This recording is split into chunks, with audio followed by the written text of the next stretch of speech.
চট্টগ্রাম রাঙ্গুনিয়া উপজেলায় পদুয়া ইউনিয়নে গুলি ও কুপিয়ে মোহাম্মদ রাসেল নামে এক যুবককে হত্যা করা হয়েছে। মোবারক আলী টিলা এলাকায় এই ঘটনা ঘটে। নিহত মোহাম্মদ রাসেল একই এলাকার মোহাম্মদ আলীর ছেলে। দক্ষিণ রাঙ্গুনিয়া থানার ভারপ্রাপ্ত কর্মকর্তা সাব্বির মোহাম্মদ সেলিম বলেন, মোবারক আলী টিলা এলাকায় সন্ত্রাসীরা মোহাম্মদ রাসেলকে গুলি করে এবং কুপিয়ে হাতের কবজি বিচ্ছিন্ন করা হয়। পরে ঘটনাস্থল থেকে রাসেলের মরদেহ উদ্ধার করা হয়েছে।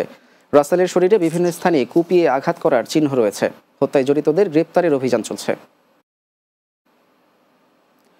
চট্টগ্রাম শিক্ষা বোর্ডে এবারের এসএসসি ও সমমানের পরীক্ষায় পাশ করেছে ৭২.৭% শিক্ষার্থী, যা গত ৪ বছরের মধ্যে সবচেয়ে কম। চট্টগ্রাম শিক্ষা বোর্ডে এবার ১,১৬৪ স্কুলে ১,৪১,০৩৩ জন শিক্ষার্থী পরীক্ষায় অংশ নেয়। তার মধ্যে ১১,৮৪৩ জন জিপিএ ৫ পেয়েছে। এবছর অকৃতকার্য হয়েছে ৩৯,২০৭ জন পরীক্ষার্থী, যা গত বছর ছিল ২৪,৯৩৫ জন। এবছরের মধ্যে সবচেয়ে বেশি অকৃতকার্য হয়েছে এবারের পরীক্ষায়। চট্টগ্রাম শিক্ষা বোর্ডে ২০২৫ সালের প্রকাশিত এসএসসির ফলাফল বিশ্লেষণ করে এসব তথ্য পাওয়া যায়। বাংলাদেশ শ্রমিক কল্যাণ ফেডারেশন চট্টগ্রাম মহানগরীর ইউনিটের দায়িত্বশীল সম্মেলন অনুষ্ঠিত হয়েছে। সকালে চট্টগ্রাম ইঞ্জিনিয়ার্স ইনস্টিটিউশন হলে সম্মেলনের আয়োজন করা হয়।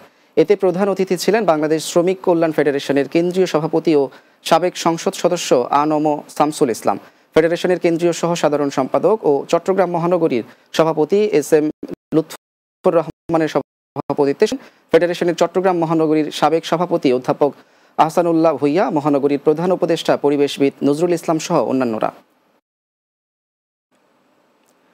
চট্টগ্রামের পতেঙ্গায় ১০,০০০ পিস ইয়াবা ও দেশীয় অস্ত্রসহ ৪ জন মাদক কারবারিকে আটক করেছে কোস্টগার্ড। শুক্রবার দুপুরে কোস্টগার্ড সদর দপ্তর মিডিয়া কর্মকর্তা লেফটেন্যান্ট কমান্ডার হারুনুর রশিদ এ তথ্য জানান।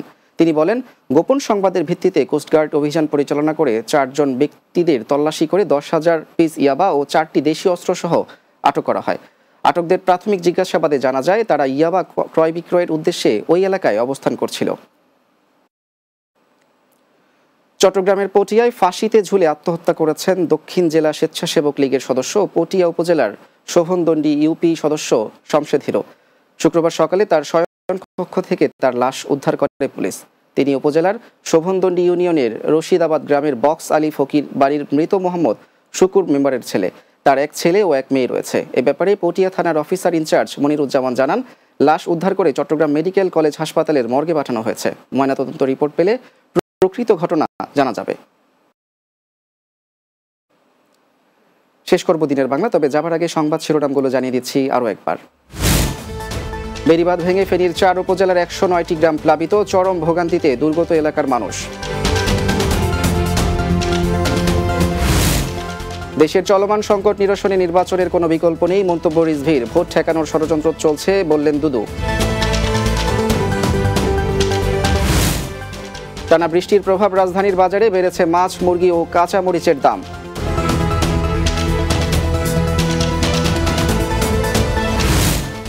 এবং সংস্কারের অভাবে মরণ ফাঁদে পরিণত হয়েছে চাঁদপুরের ফরিদগঞ্জে ৩.৫ কিলোমিটার গ্রামীণ সড়ক, চরম দুর্ভোগে অর্ধলক্ষ মানুষ।